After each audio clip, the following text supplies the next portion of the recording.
శ్రీ సత్యసాయి జిల్లా కదిరి నియోజకవర్గ పరిధిలోని 6 మండలాల్లో తాగునీరు సరఫరా చేస్తున్న తమకు 5 ఏళ్లుగా గుత్తేదారులు వేతనాలు చెల్లించలేదని కార్మికులు ఆందోళన వ్యక్తం చేశారు.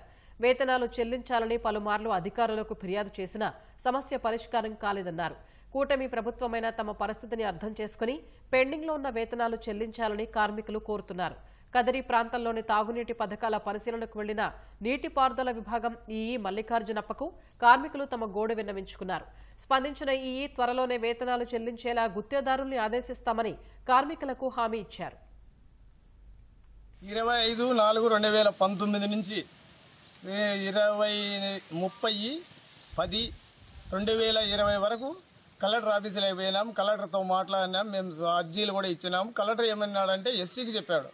ఏం చెప్పాడు, మీ కదిరికి వస్తాడు, కదిరికి వచ్చి న్యాయం చేసి కాంట్రాక్టర్ తన జీతాలు ఇప్పిస్తాడు అని చెప్పారు. కానీ ఇంతవరకు మాకు జీతాలు ఇప్పలేదు.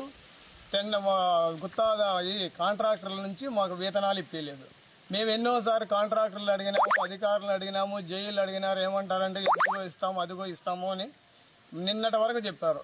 ఇప్పుడు ఏమంటున్నారంటే వాటర్ బిల్లుల ప్రకారము తర్వాత ఏదేదో కథలు చెప్తున్నారు. ఇన్నాళ్ళు కాంట్రాక్టర్లే అవినీతిలో ఉన్నారంటే ఇప్పుడు అధికారులు కూడా దాంట్లో కుమ్మక్కైనారనే అనుమానం మాకు కలుగుతున్నది. మాకు 3 ఏళ్ల నుంచి జీతాలు అందడం లేదు. మా పరిస్థితి చాలా ఘోరంగా ఉంది.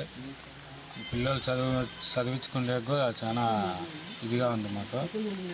వీళ్ళు కాంట్రాక్టర్లు బిల్లులు చేసుకుని ఎంత కాల్చింటే అంత దోచేస్తున్నారు. మాకు అసలు అడిగితే మీరు మాకు సంబంధం లేదు, మేము వేరే వాళ్ళని ఎవరినన్నా పెట్టుకొని మేము పని చేయించుకుంటున్నాము, మీరు అవసరం లేదు అని అంటున్నారు.